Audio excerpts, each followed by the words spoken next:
You're listening to the Options Insider Radio Network. For more quality options programs, visit www.theoptionsinsider.com or search for Options Insider Radio Network in your podcast provider of choice. Listeners can also access all of our programming through our mobile app, available in iTunes and on Google Play. Don't forget to follow along with your favorite programs and submit your own questions for the hosts at twitter.com/options. Facebook.com/TheOptionsInsider or via questions at TheOptionsInsider.com.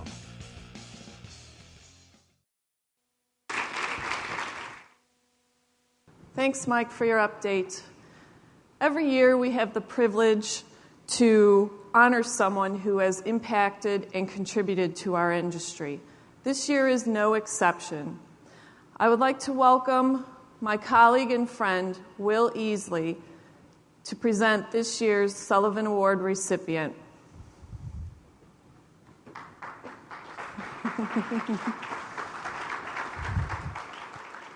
Thanks, Patty. This is the second time I've had the honor of giving this award. And I'll say what all of you are thinking, that's the closest you'll ever get to the award, sucker, which is true. Interestingly, Bob Whaley, I've known Bob Whaley tangentially for several years, many years now, actually. I wouldn't call him a close friend, but I know him very well. What strikes most of all is this guy's really smart and he's really nice. That's no fake. He's also the first person to receive this award who didn't really make his career entirely inside the options industry. And if you think about it, that's pretty extraordinary, that the first time the options industry decided to go outside the industry directly, people who worked all their lives inside, to give the award, that he's the first one to get it, tells you he's the best of the bunch outside the industry, which is a very big honor in and of itself. He's probably not the richest of the previous award winners, but he may be the smartest or one of the smartest, but not the richest. Anyway, a little bit of background on him. If you don't know, he started out life as a Canadian in the province of Alberta. I believe he went back once, and any of you who have been in Edmonton in the winter will know why he didn't stay very long once he had left. But he was at the University of Alberta, then he went to the University of Toronto. From there, he crossed the border, 49th parallel. He went to Vanderbilt University, then from there to the University of Chicago, from there to Duke, and now he's back at Vanderbilt. Always in finance, more and more in financial markets, and then he specialized yet again more and more in the derivatives markets. He has more papers published. He's a member of more technical, esoteric, mathematical modeling journals than you could even pronounce. His lists go on and on and on of the things the man has done over his career. He's now head of the let me get this right, the Financial Markets Research Center at Vanderbilt University, which is probably one of the best research centers of its kind in the U.S. There are others, but it's one of the best. And they certainly put on one of the best conferences you ever might possibly attend in the spring every year. I think it's just coming up in a week or two, actually. It's a fantastic conference. I think maybe the best I've ever been to in my life, to be quite honest. It also is nice. Nashville is a very nice place to be in the springtime. And if you want to meet anybody who worked at the Federal Reserve Board, it's the place to go, because the entire Federal Reserve seems to attend this conference every year. Once again, tells you how important it is. Most of you probably know his name as being associated with the VIX. He's the father of VIX, which is pretty much the case. Once again, this is very unusual for an academic to have done something in an academic context. It's actually resulted in the creation of hundreds and hundreds of very good jobs, good-paying jobs that are still out there. I've called around and talked to a lot of his old colleagues, however, and they tell me that the thing he's most proud of in his career is the work he did on researching. Many of you are going to be too young to remember this, probably, but back in the late 80s and early 90s, what was called the volatility smile and smirk, with the way the volatility is curved on the calls and the puts. And he did the empirical research that managed to explain what a lot of us instinctively thought was the reason, but couldn't explain it ourselves. He's a professor who tests theory against practice. He also likes to deduce theory from observing practice. So he's very knowledgeable on all things volatility, on all things derivative. A few things you don't know is that the VIX was actually created while Bob was on sabbatical in France for a year. As you know, people who teach get to go away for a year and think. So the original term of the VIX was VIX, but it was changed when it came to America. I recently found a village near where I live on the island of Corsica whose name is Vix, V-I-X. I didn't have my cell phone. I couldn't take a picture of it, but a village called Vix exists. I stopped. I asked if anybody knew Bob Whaley, and they didn't. So I guess it's got nothing to do with it. He does have an Irish pub in his basement in Nashville. They serve Guinness. They don't serve Corsican goat cheese. I guess there's no connection there. He's done some good trades and some bad trades in his life. I think the best trade he probably made was trading the Toronto Maple Leafs for the Nashville Predators. On the other hand, he traded the Duke Blue Devils for the Vanderbilt Commodores, which is not a really good trade. But here he is, Bob Whaley. Please welcome him.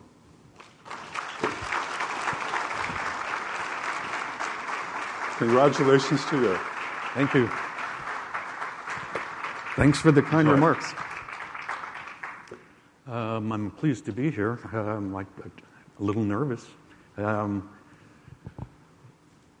McCormick phoned me last fall and informed me of getting the award, and I couldn't be more pleased. I've been a student of the options industry, the options market, for more than 40 years now, and I follow it closely. Interestingly enough, when I was taking my PhD at University of Toronto, I wanted to do a dissertation on option contracts, and I couldn't find anybody on the faculty that would supervise the dissertation. And so I chose an entirely different topic, rushed through the program, and then started my options research once I got to Vanderbilt University. There are some younger people here. I guess I spent many decades at this. I want to talk a little bit about Joseph Sullivan and his contribution. He's just one of the many, many innovators that have been involved in this industry. Interestingly enough, his background is in history. He had a degree from Princeton in history, studied journalism at Columbia, became a reporter for the Wall Street Journal. He spent a lot of time at press conferences with the likes of JFK and LBJ. And in fact, the congressional aides pushed him to the back of the room because he always had this habit of asking penetrating questions, and they didn't want him to make eye contact with the president. And they were successful at that. He was hired by the Board of Trade. It was an interesting time. It was the late 60s, and in that era, agricultural futures contracts were rather dormant. There was no volatility in the marketplace, and if there's no incentive to hedge, there's no trading going on. And it was not uncommon for pit traders to be reading the newspaper in the pit because they had nothing to do.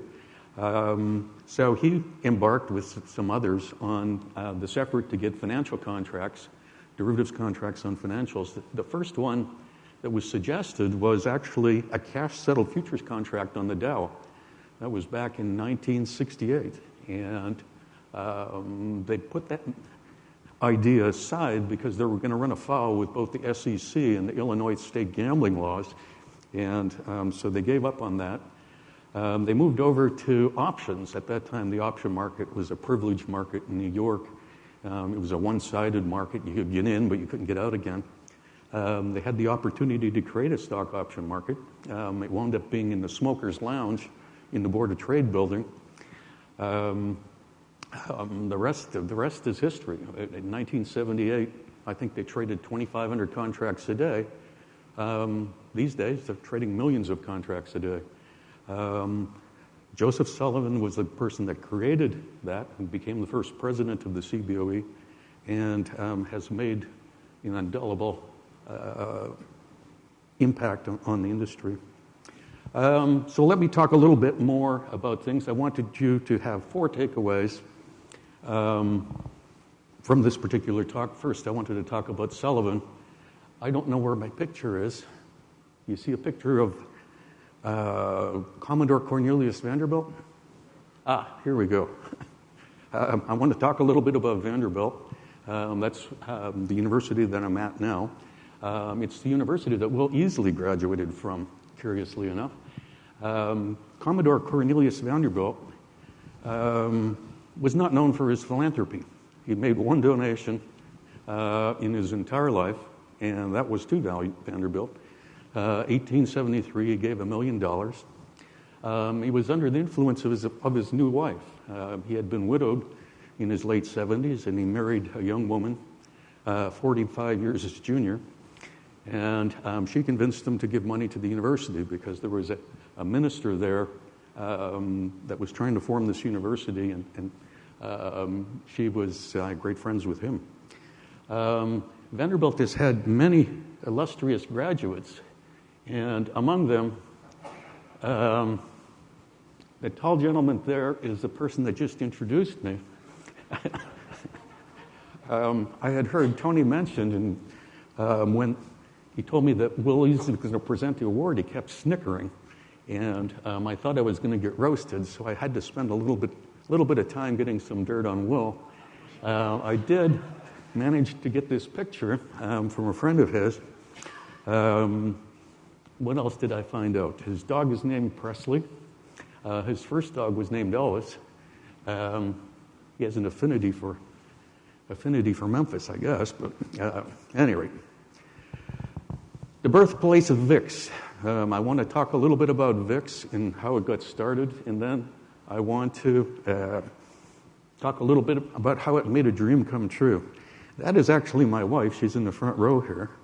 That condo is the actual birthplace of Vicks. Joe Levin of the CBOE and Ed Joyce asked me in 1992 to develop a volatility index. I had been helping them out on some litigation work on market volatility, and they asked me to go ahead and do this. I took a sabbatical from Duke, and the birthplace is actually on the second floor. I took all of the transactions and quotes on the S&P 100 options with me to France, and looked at different specifications of a formula to measure volatility, market volatility. We finished up, I think, at the end of 1992, and we headed off back to Chicago to have a press conference and release it. That was when it was starting to be reported on a real-time basis.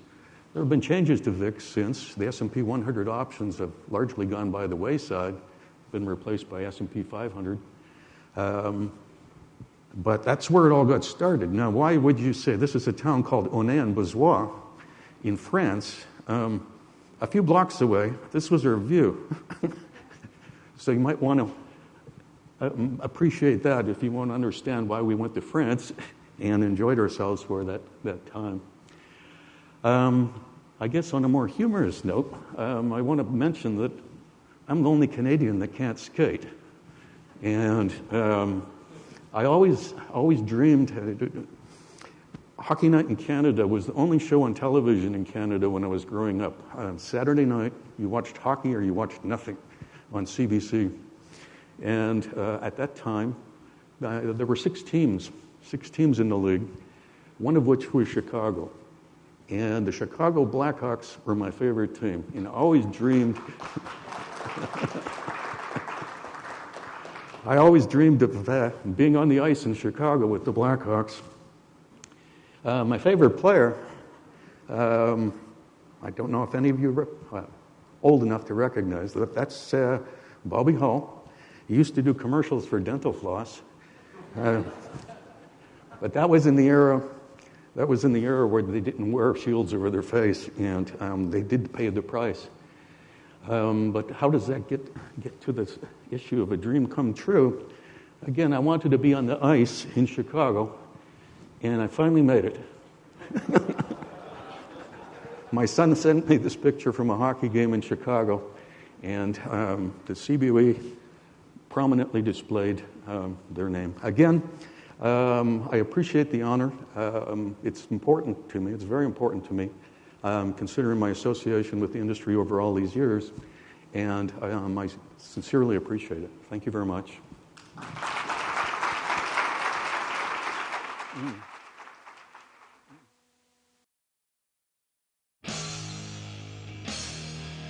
The preceding program was a production of the Options Insider Radio Network. For more quality options programs, visit www.theoptionsinsider.com or search for Options Insider Radio Network in your podcast provider of choice. Listeners can also access all of our programming through our mobile app, available in iTunes and on Google Play. Don't forget to follow along with your favorite programs and submit your own questions for the hosts at twitter.com/options, facebook.com/theoptionsinsider, or via questions@theoptionsinsider.com.